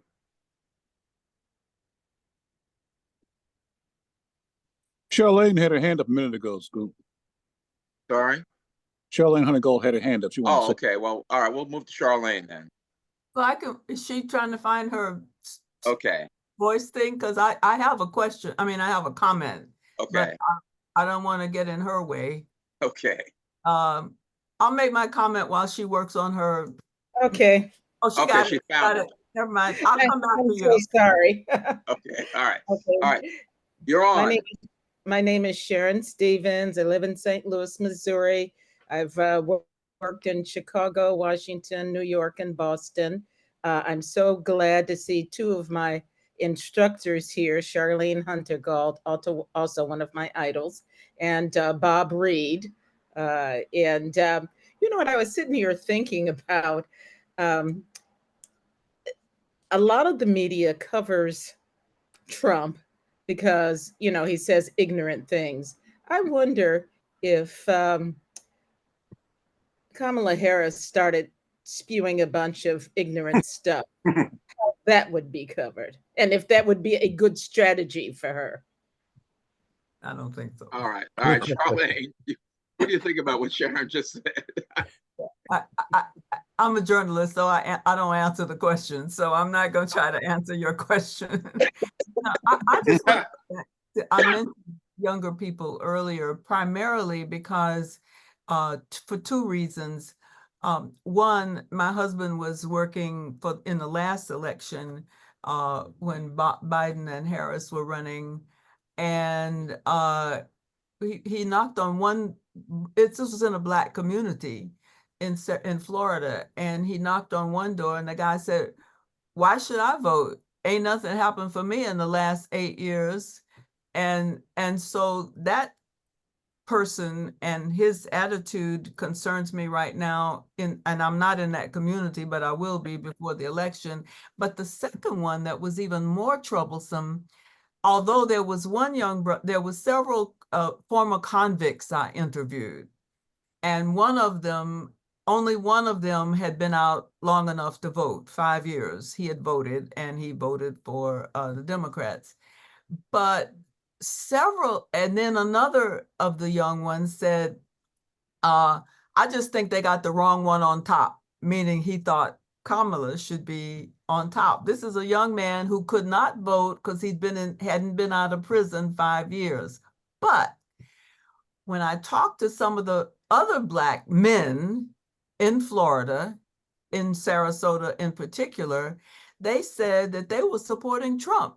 And I said, "But why?" And they said, "Well, why are they always on him about his taxes? What about all these other people who aren't paying their taxes. And so I think that in part, it's not up to us to go and try to persuade somebody who has a position like that, but at least to listen to them and to report that this is going on so that those who are running, like Kamala Harris, can understand what they're up against. And I'm very concerned about the younger generation and how they're getting their information and how they're going to respond to this election. Hear, hear. Okay, Hazel tries Ed.D. Hazel, are you there? Okay, we'll come back to Hazel. I'm here. I'm sorry. Okay, all right. I got an unexpected visitor, and I was halfway listening and halfway with her. But I'm Hazel Trice Edney, editor-in-chief of the Trice Edney Newswire, and I am also president and CEO of Trice Edney Communications, and I teach at the Howard University School of Communications, Multicultural Media History. I want to give one shout out to Charlene Hunter Galt. I interviewed her at the World Conference Against Racism in South Africa, and she's the only interview that has ever made me nervous because of her legacy. Such a great lady, and I just honor her. I honor her now. Okay. Any comments about what you've heard today? I'm sorry. Yes. I'm sorry. I didn't hear what your question was. I am just a little bit standoffish about what I'm about to say. And my only comment is that, okay, I was there when April Ryan asked President Obama in his last press conference about the state of Black America. And I kind of wonder who's going to ask that kind of question to Kamala Harris in an open press conference. Somebody said earlier that the thing now is to say she hasn't sat down with a reporter for an interview in this many days or whatever. The new thing they're saying now is she hasn't had an open press conference. And so when is the open press conference going to come? And when will Black reporters get to ask her openly those questions about a Black America that have not been asked? And so that's the, and without the fear of being shut down, because that was a fear that we had with President Obama, that if you asked the wrong question, that you would not ever get called on again. And that happened to some of us. So anyway. Well, you know, she's been asked about Black America just last week at NABJ. Well, I understand that. That's I was just repeating what April asked President Obama. But there are other questions that are not being asked and that have not been asked. Yes. And so we are, you know, as we go forward, we want to speak truth to power, no matter what color power is. And we're excited about her. Even in the media, there's a level of excitement. But those questions must be asked without fear. All right. All right, Michael Hill. Mike, are you there? Okay, we'll come back to Mike then. Anthony Wilson. Unmute. Unmuted. Okay. Hi, I'm Anthony Wilson. I'm a reporter and anchor here at WTVD, which is the ABC-owned and Disney-owned station in the Raleigh-Durham television market. And tomorrow, I'm going to be covering an appearance by Mark Robinson, which would be interesting. Oh, really? And as you probably know, he's not talking to the media, but I look forward to asking him, if I get close enough to him, some questions about what he's going to do for Black America, if I can get that close. But this has been a very enlightening conversation. I appreciate hearing from all the people who have covered the vice president firsthand. And I want to get in line with everybody else and tip my hat and give the flowers to Charlene Hunter Galt, because many, many years ago, she won't remember this, when I was about to go to South Africa, I communicated with her and asked for some insight, and she provided it very graciously, and it helped me understand what I was getting into. But I do want to thank you. I did thank you back then, but I want to thank you across the miles now, Charlene, for the assistance and the laying of the path, clearing the path for people like me when I was just a young cub reporter. Thank you very much. All right. Sylvester Monroe. Hi, Richard. Thank you so much for inviting me. It's been a long time since I was in the house of Richard on a Sunday morning. Anyway, this has been a great discussion, and as I said in chat, I came mostly to listen since it's been and learn since it's been a long time since I actually covered a presidential campaign. I'm now at the university, senior fellow at USC Annenberg Center for Communication, Leadership, and Policy. I retired from newsrooms from the Washington Post in 2018.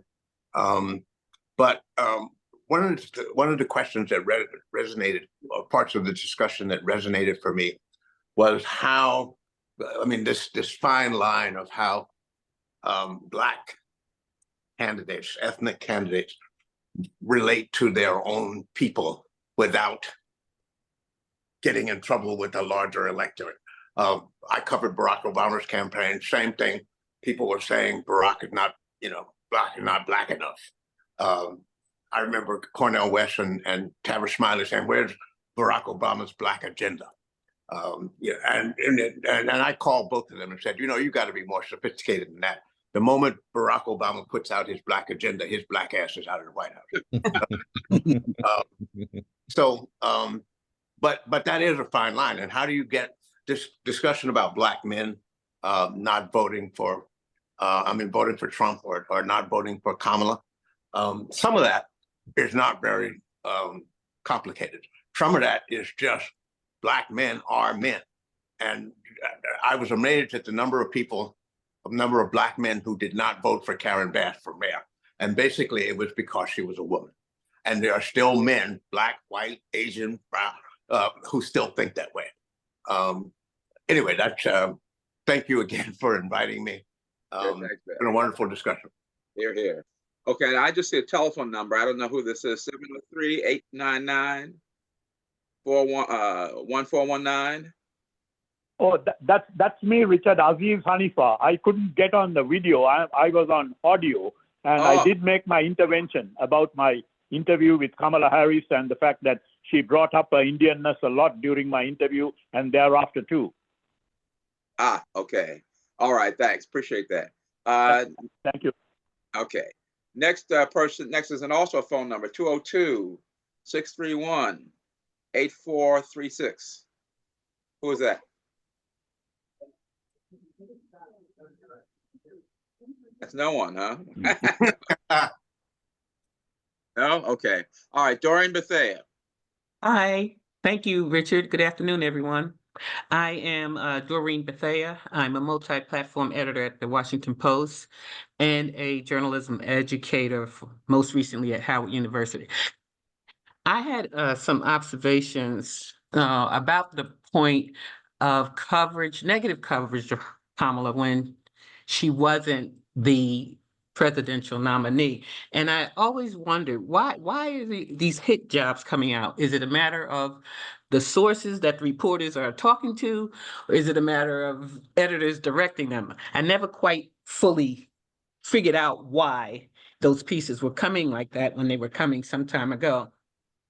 It's nice to see the change that has happened and the enthusiasm around this race right now. I was at the CBC last week and ran into a fellow who actually made this point, and I wondered what he was talking about. And something Hazel said here too today, that we have to ask the hard questions. And his point, while I was expressing enthusiasm and excitement, his point is, but there's some questions that need to be asked, such as how she was crowned the heir. Well, I think that was a good move, but what are you talking about?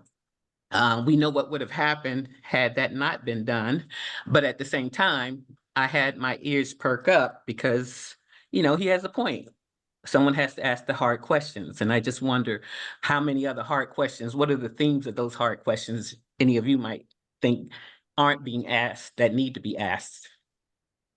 Okay, thank you. Sharon Farmer, our photographer. I'm counting on all of us to persist, that we will still ask questions whether anybody likes them or not. Okay. I'm too old to be a coward. Okay. Too old, seen too much. I'm a Buckeye to the day I die. I love Ohio State, but I hate racism. And it sure was in my face when I was there. Thank you. All right, John Watson. Hi, I'm John Watson. I'm a journalism professor at American University in Washington, D.C.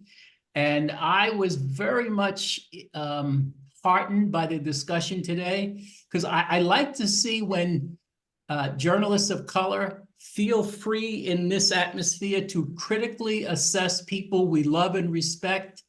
And as we join the conversation, it is also respectful and mindful of our shared journalism mission. So I'm really proud of what went on here today. Thank you. Thank you, John. All right. Mignon Clybourne, we're honored to have here. She's been a guest of ours before. Well, before and during and after she was on the FCC. Again, it's good to see so many people I grew up admiring. I don't watch the news hour as often because I miss a certain person here. I'm just kidding. I still watch, but we miss you, madam. I really appreciate what Mr. Monroe had to say. The one thing that has been bothering me, one of the many things bothering me, has been the African-American male perspective. I've been hearing about and from some barbers, people who are barbers and more as to why not. Honestly, and that has been troubling to me because we raised these barbers. But what I do appreciate about this exchange today is the people behind the headlines and the bylines that are really, have reminded, continue to remind us and continue to push us to be more fair and more open and unapologetic about who we are. There are people behind, those bylines, and I am so proud to not officially anymore, but to be a part of this family of journalists that continue to seek the truth. So thank you, Richard, for always inviting me. Thank you for being here. Okay. Neil Foote, our board chair. Thank you, Richard. Appreciate it. Thank you, everyone, for being on the call today, and thank you, Richard, for orchestrating this. I'm going to do the board chair thing and say, this is unique, right? What we're doing here, no one has replicated in the way, no one has replicated it. So this is special, and journalism is special. So appreciate everyone's continued support of what we're doing. Richard works endlessly on this to bring these kinds of conversations together. We're taking on issues, within the family, as well as those outside the family. And I think that's a good thing. Well, look at who's around this table right now on a Sunday afternoon, the first day of fall. It's beautiful weather, at least here in Texas. We have chosen to do this. And I think this is a wonderful statement for journalism and our belief that we've got, we have to do good work. We're at this historic moment in our history, at a crossroads really for journalism on a number of fronts. But for all of you all who on a daily basis are out there trying to ask the questions, get in front of folks, challenge people. You all are the folks that when I'm at the University of North Texas, where I lead our PR marketing efforts for our new campus, taught journalism for many years, you all the folks that I talk about when I tell my students that, this is a profession that is needed more than ever, and we need folks to continuously ask why and follow up with the why and how come, just like we did as curious 5- and 6-year-olds. Because more important than ever, whatever happens, we know on November 5th and beyond, if we have to keep this curiosity, we have to keep this accountability, we have to challenge this anti-truthiness and misinformation and disinformation that will go on at an excessive and unnecessary level. So shout out to everyone. And my last point, go to Journal-isms. Click on that donate button, help us continue this well into the future. And I can't stress that Richard is doing this more out of a labor of love. He's not doing this to bank a lot of money and ride off into the sunset. He's doing this because he loves this. And we want to make sure to do the resources to continue great programming and expand what we do over the years. Thank you, everyone. Shout out to all my mentors and everyone out there. yes, Charlene, back in those McNeil layer report days, WNET. Thanks for your love and support, and everyone else out there. All right, thank you, Neil. Onward. Thank you. All right, Lynn Adrian. Hi, I'm Lynn Adrian. I'm also on the board for Journal-isms. I endorse everything that Neil just said, especially in terms of the tireless work that Richard does. I recently retired from directing the program for the Newhouse School of Journalism in Syracuse for the graduate broadcast journalism program. And before that, I spent 30 years as a broadcast journalist and senior producer here in Washington. I am so glad we were able to pull this off. And again, all kudos to Richard for paying attention to what was going on, because part of our conversation before all of this, even before Kamala became the nominee, was the difference in coverage between the Democrats and the Republicans from legacy media, and that nobody was copping to that, and that we needed to talk about that as much as we talked about the specifics and the context of covering Kamala Harris as the presidential nominee, because you got to face up to what's happening in your newsroom. And thank God, so many of you are in the places that you are, so you can at least try to hold people's feet to the fire and get accurate information out. You're here. Gilbert Baylong. And I want to thank Gilbert again for hosting our August roundtable in Chicago at Chicago Public Media. Yeah, Richard, that was great helping out NABJ. I'm Gilbert Baylong, executive editor at WBEZ Public Radio here in Chicago, a longtime newspaper person in the Dallas Morning News, St. Louis Post-Dispatch, been in public media a couple of years. A couple of just observations. We focused a lot on Harris, but I'm wondering why Trump is getting a pass on. Suppose she's been hammered for not having policy. He's talking about tariffs paying for childcare, does not have a health care plan, but it just gets swept under. It's 10 seconds in a news cycle, and the media, whoever this large, is not holding his feet to the fire. He's getting a pass. The other piece, just an observation. I think it's also Black and Latino men who are there. Is the kind of the macho streak, which is there. But why are they giving Trump a pass on the racism and the anti-immigration, the mass deportation, the poisoning the blood of immigrants, poisoning the blood of America? That's not being talked about. So it's just, I don't know why that's not being paid attention to by this group that are dismissing her. To me, it's troubling. I know this is part of what, Neil, I don't know if you see it in Texas, there are Hispanics who are voting for Trump, and I don't see how they can not see what Trump is saying. And so to me, it's just an observation. While she's being grilled over, we don't know who she is, we don't know what her policy is, he's getting a pass because he, in many cases, has no policy or a completely ill-defined policy. So I'm just throwing that out there as my observation. All right. Greg Morris. Hi, I'm Greg Morris. Thanks, Richard. My name is Greg Morris. I teach journalism at Hunter College, CUNY. I just want to squeeze in a few things. This was wonderful. I can't wait to get the YouTube copies so I can start studying and reviewing everything that we discussed. I plan to write as much and spread the word within City University of New York and with my friends.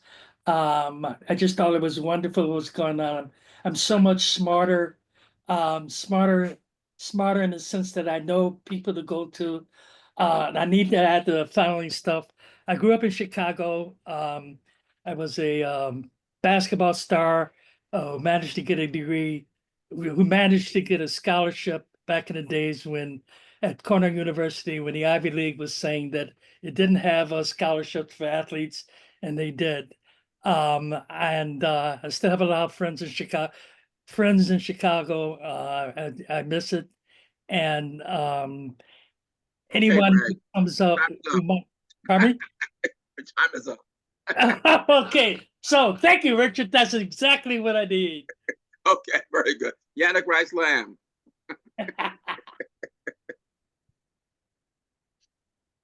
I'm good. Hi, everyone. I'm Yannick Rice-Lamb. I'm a professor of journalism at Howard University. I'm glad to be here today. Thanks, Richard, for organizing this. A special shout out to Charlene Hunter-Gault. back to our days at the New York Times, and I appreciate all your support. And also I work with HUNewsService.com. So our students have been covering the election, and they were at the DNC, and we're planning to take the election to the next level this year. So if you're interested in donating your time, treasure, or talent, we'd love to have you. Thanks to those of you who volunteered in the past. And that's HUNewsService.com if you want to see their work. I'll put it in the chat also. All right, very good. All right, Terry Samuel. Hey, thank you for this. So I was struck by how amazing this conversation is. I know, Richard, you spent a lot of time on diversity, and what you presented here was just an amazing array of kind of diverse approaches to the work we do, diverse questions that we need to ask, and a bunch of really super talented people asking them. And I was thinking, if I was writing a story about today, it would be about essentially how good we are at this job, as opposed to all the questions we have about what we have not been able to do, because it is, I think, an especially important moment. And I think for the most part, we have stepped up to it. And I was really excited to be here to hear all of that. Everything from Brakkton to Darlene and to Errin just made my heart sing. Thank you. Right. Well, you still can write a story about this, Terry. And for those who don't know Terry, he's been everywhere from The Root to USA Today, at NPR, et cetera, et cetera. And we go back, especially when we were meeting in the restaurants during his birthday. Now, who's Lartin? Can't make that out. We know? Okay, we don't know. All right, Mary Curtis. Great conversation as usual. I'm here in Charlotte, North Carolina, the swing state where everybody's coming. And we have Mark Robinson, of course. Yesterday, Trump was in Wilmington, not mentioning his name. I covered Vice President Harris in Charlotte 2 days after the debate. And tomorrow, J.D. Vance will be coming in a much smaller venue. I cover right now, in the past, of course, the New York Times. Shout out, of course, to Yannick and Charlene. And now I am a politics, culture, and race columnist at Roll Call. I host their Equal Time podcast and contribute to WFAE, which is the NPR affiliate. I wanted to elevate to something briefly that Errin dropped into the chat about, people cover race, but they very seldom cover whiteness, and how that really pain and a lot of Trump support. The fact that actually no Democrat has gotten a majority of the white vote for quite a while, I think since, 76 maybe, Carter. And, that dynamic is just not explored enough. It's always how come Trump is getting more Black men, where he's still not going to get a majority of the Black men, but how that is, even in Gen Z, a big portion of it, and the gender gap as well. So I'd like to see a little bit more acknowledgement of that. All right. My Gotti, I don't know. He's at work. I don't know if you have a chance to get away and say something. Are you there, Mike? Sorry, Richard, I'm on deadline. Sorry. All right. All right. Well, Mike is at the LA Times on deadline. And then we have another phone number here, 202-359-2267. The person behind that phone number. Benita Bing. Oh, Benita. This is Benita Bing. Yes. Yes. Great to be back. You want to say anything Good afternoon. about today? I'm sorry. You want to say anything about what you've heard today? Oh, I have a lot to say, but it might take too long. But I agree with what everyone was saying, and I think they don't need to focus so much on Kamala's being Black or being Asian, because we already know that. We need to get to the real issues and call out Trump on the things that he's done when he was the president the first time, all the things that he screwed up, And, you know, recently they just had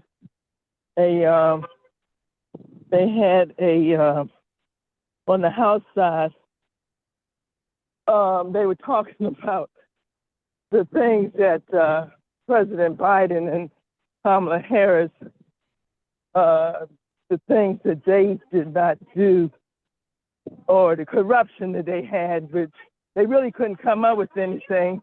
They only had the hearing because of Trump failing in the debate. That was the only reason why they had that hearing. So it was a waste of time and energy and money. So I think that you just need to focus on the things that he did when he was the president, the things he did wrong, or even if he did things right, and focus on that, and focus on the things that she's done right or wrong, and stop worrying about her race, because we all know what she is. That's irrelevant at this point. And I think that's what a lot of young people to them. All right. Thank you. Know about the issues. They want to know about the issues. Right. That's it. Thank you. I hear you. I hear you. Benita was the producer of this roundtable for a while. You know, we hope she'll come back to that as well. And she is a photographer as well as working on the Hill. And she leads the Exposure Group, which is a group of African-American photographers in Washington, D.C. So glad to have her back. Now we are ending this on time. We have 2 minutes left until the closing. And I just want to thank everybody for being here. We will print out all the Richard. Yes. I should probably chime in because I think I'm the last person here to comment. Wait a minute. Who's speaking? Philip Martin. Oh, Philip. I'm sorry, I missed you. Well, we have 2 minutes That's left. right, Chief. Philip. Go, Right, Philip, so go. I'll be very, very quick. I first of all want to give you props for this discussion and many others. I think you deserve a round of applause. Oh. You are Richard Prince, but you're also the king of journalism, in my view. Oh my goodness. And I want to also give a shout out to folks on this discussion who I know. Mary, I know a lot of you, but I see somebody from not enough. Mary, Brakkton, Lynn, of course, Amy, but especially Charlene and Elliot. I want to give you a shout out as well, but I want to especially give a shout out to Charlene Hunter Gold. I just love saying her name, by the way. It's just poetry. It's poetry in that name, Charlene Hunter Gold, and it's just fantastic.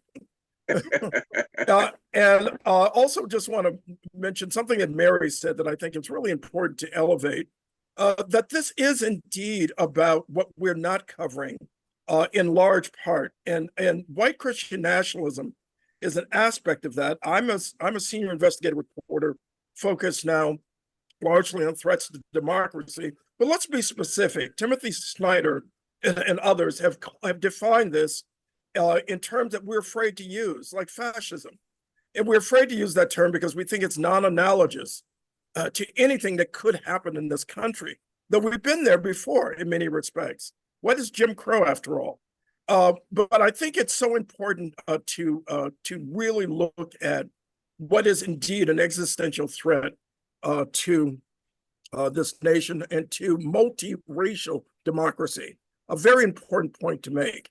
That when Trump talks about votes being stolen, let's be very specific. He's talking about Detroit. He's talking about Atlanta. He's talking about Black and brown cities. And so let's not forget that. And just a final point, with the comfort of comfort, let's just say after the election, if we can dig further, if Kamala Harris wins this, I would be more than willing to look into an issue I've been looking into for years, which is the issue of caste alongside race. And the reason that's important is the very point that was made by Emil and others, that around identity. And I don't mind exploring identity after this election, but I don't think that is the most important concern prior to November 5th. And that's, I'll leave it at that. And so what I'm covering at the moment are threats to democracy, are existential threats, are looking at attacks on election workers, in the broader issue of authoritarianism, not as just as a threat, but as a possibility if this election goes in a certain direction. Philip, just briefly, I wanted to say, to follow up, this is Mary. At the Harris rally, and I led my column with this, I spoke with a 93-year-old Holocaust survivor and who still had scars on her face from surgery to repair damage from fragments of a German bomb. And she was like, people don't get it. When he demonizes minorities, when he says he's going to be a dictator, she said, that's what we went through. And so she wasn't afraid to say Hitler, fascism. And I know you're not supposed to use Hitler references, but like I said in my column, she earned hers. And she was like, people just don't know. And she was really there for Harris, and her son brought her from her senior facility because she had to be there. So when you say fascism and all of that, there's some people saying it, the people who've seen it. Hey, Richard, Richard, just one last point of information, if I may. Yes. April asked that I provide some source information for the term that I use, low information voter. I put a link in the chat to the article, August 24 article from New Yorker that brought our attention to it. If you're interested in learning more information about it, has to do a lot with how people collect their information digitally, people who we spend a lot of time with here on Now, and it's a completely different subset that could open your eyes to a few things. So there it is. Oh, and I yield my time. Okay. Yeah, I mean, I underscore that point. We've had a whole discussion about disinformation, misinformation, and low information, and the fact that sometimes, no matter what we write or report on broadcast, people are not reading us or watching us. They're listening to what their friends say on social media, which may or may not be true, or may be planted by somebody who doesn't want to do us any good. So that's a big problem for us and for the industry, and yet another thing that we have to grapple with. Yeah, very true. Yeah. So thanks everybody for being here. I really appreciate it. We'll print out the comments in the chat and distribute them to everybody who for whom I have an email address. And then Sharon's wonderful pictures will be available sometime soon. And we'll be writing about it, and then we'll send out invitations and an announcement of the next roundtable for October. We haven't picked a topic yet, so if anybody has suggestions, don't be shy about making that known. Thanks again, and enjoy the rest of your Sunday on the first day of autumn. Thank you, Richard. All right. Thank you, Richard.